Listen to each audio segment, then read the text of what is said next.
Oi, gente, tudo bem? Um pouquinho sumida aí por conta da correria do dia a dia, mas a gente entrou em setembro, e setembro é um mês muito importante porque é um mês que a gente está ali para falar também sobre deficiências, né? Um mês da luta ali pelas pessoas com deficiência. E eu acho que é super pertinente a gente falar um pouquinho sobre o processo diagnóstico, principalmente das questões de saúde mental, que a gente não tem ali um exame que vai determinar que a pessoa tem aquela condição. Não tem um exame de sangue, ele não tem um marcador biológico, ele não aparece numa questão de rastreio ali no DNA da pessoa, nas questões genéticas, ainda não foi localizado aonde que a gente localiza esse transtorno.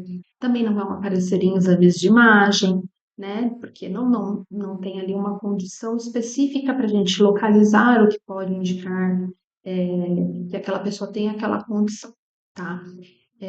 Por quê? Porque aqui no Brasil a gente tem uma carência enorme de diagnósticos de qualidade.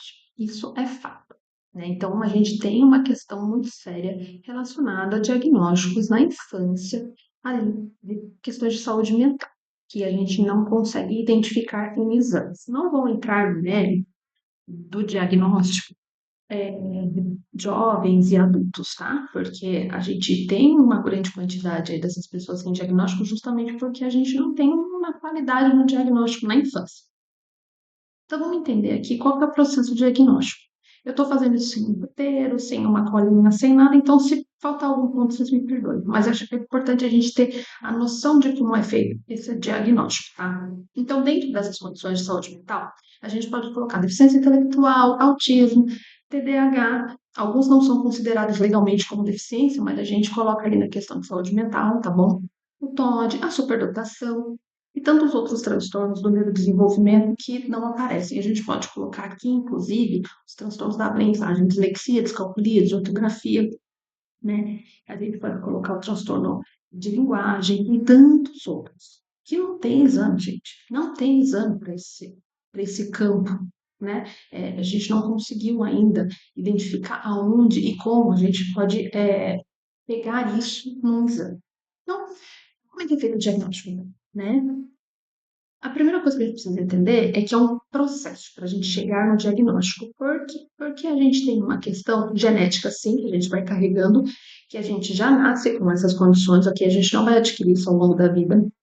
No entanto, o meio onde a gente vive, os estímulos que a gente recebe, eles influenciam no nosso desenvolvimento. Para cima, né? A gente se desenvolver mais e também para baixo. Então, se a gente tem um lugar, se a gente está num ambiente onde a gente tem uma baixa de estímulos de qualidade, onde a gente não tem acesso a coisas adequadas ou a coisas básicas mesmo para a gente se desenvolver, a gente vai ter um prejuízo no nosso desenvolvimento, né? Então, por que que a gente fala que a gente tem que pensar também nesses estímulos e que é um processo? Vamos lá. Então, geralmente, quando a gente fala de infância, o primeiro sinal surge na escola. E a escola entra em contato com a família para sinalizar que tem uma questão ali que precisa ser resolvida. Qual que seria a conduta mais adequada para a escola tomar?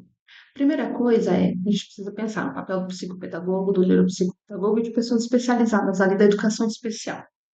Essa pessoa ela vai olhar para essa criança, vai conversar com esse professor, pode até fazer uma pequena avaliação com as crianças, utilizando ali alguns instrumentos, né? Mas ela também vai olhar o ambiente onde essa criança está inserida, o tipo de intervenção que essa criança está recebendo, né? E aí nisso a gente pode pensar em um RT que ele é citado inclusive no DSM como um meio de intervenção para a gente verificar se realmente essa criança está num grupo de risco ou se ela é só um ponto de atenção que a gente cria um outros estímulos ali e que ela desenvolve, que ela vai bem. Então, no caso dela, era uma falta de estímulo, né? Então, a primeira coisa nessa primeira camada é essa pessoa ir lá e dar essa orientação para o professor, fazer essa pequena avaliação, de repente, né? Cada escola pode ter uma conduta. Faz essas modificações necessárias, essas adaptações necessárias ainda em sala de aula. Se a criança não responde a isso, a gente coloca ela no grupo especial, onde a gente começa a fazer algumas intervenções mais direcionadas, né? Onde a gente começa a olhar de outra forma, trazer outros materiais, assim por diante. Nesse meio termo, se a gente percebe que é uma questão muito acentuada ou que é uma questão comportamental que a escola não dá conta, a gente já pode sim encaminhar para uma avaliação, tá? Caminhar para o médico solicitar uma avaliação. Mas, às vezes, quando a gente está falando de transtornos da aprendizagem, eles vão se sanar, né? Se for só uma dificuldade, nessa segunda camada ele já vai sanar essa questão que ele está apresentando de dificuldade. E a gente acaba descartando ali mesmo uma dislexia, uma descalculia ou outras questões relacionadas à aprendizagem. Mas se a criança persiste naquela dificuldade, é hora sim da gente indicar que ela vá para uma avaliação. Gente, mas não é uma semana, não é 2 semanas, a gente precisa fazer uma intervenção intensiva.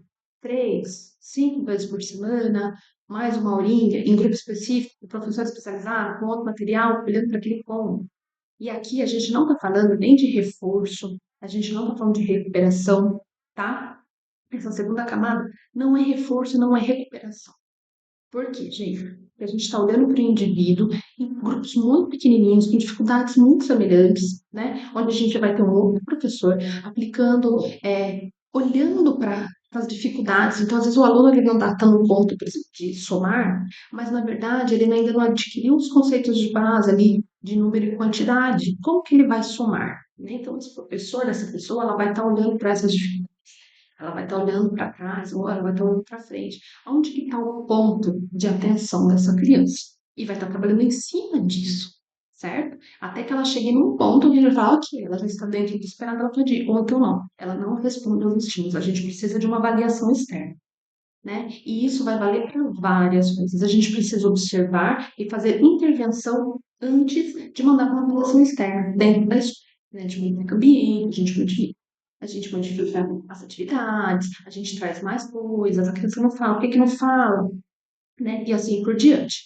Depois disso é que a gente manda o médico, ele pode aplicar vários questionários, várias escalas, mas o ideal é que ele comece sempre por pontos de descarte. Então, o que que ele vai descartar? Tudo aquilo que ele pode verificar em exames. Então, por exemplo, no autismo é muito comum que se verifique se ele não é surdo, porque é uma das maiores queixas, já parece que ele não escuta, ele não responde quando eu chamo, né? Então, ele vai trabalhando com descartes. Se ele percebe algumas características, pode indicar uma síndrome ou uma questão que a gente já consiga verificar ali com um rastreio, ele vai pedir esse rastreio para poder descartar ou não essa síndrome.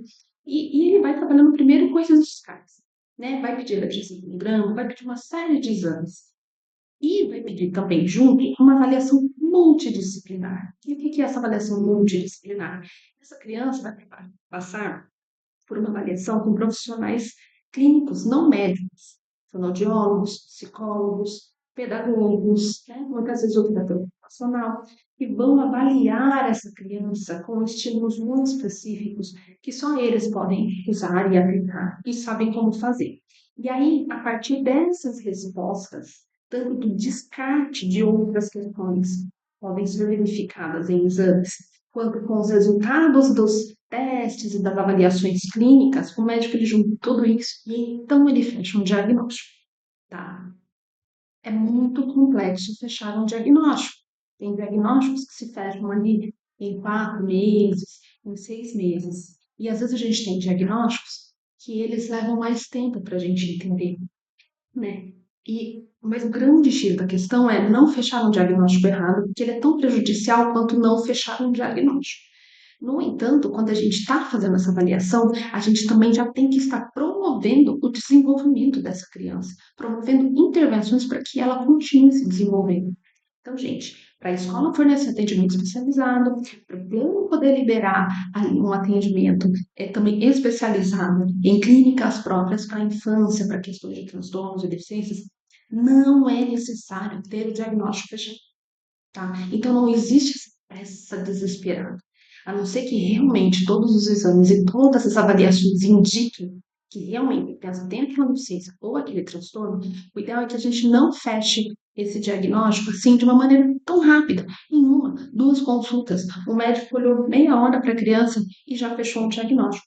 É muito complexo. Um diagnóstico errado ele pode ser tão prejudicial quanto o não diagnóstico. Então, a gente precisa tomar muito cuidado para a gente não fechar um diagnóstico errado ou fechar o diagnóstico de uma maneira muito precoce. Às vezes a criança pode receber um laudo de autismo, na verdade ela é surda. Olha o tamanho do prejuízo, não é mesmo? Então a gente precisa tomar um pouquinho de cuidado com isso. Desculpem o vídeo longo, tem muito mais coisa, mas eu acho que de uma maneira resumida eu consegui contar para vocês que a gente precisa tomar muito cuidado com o diagnóstico, tá bom? Um abraço.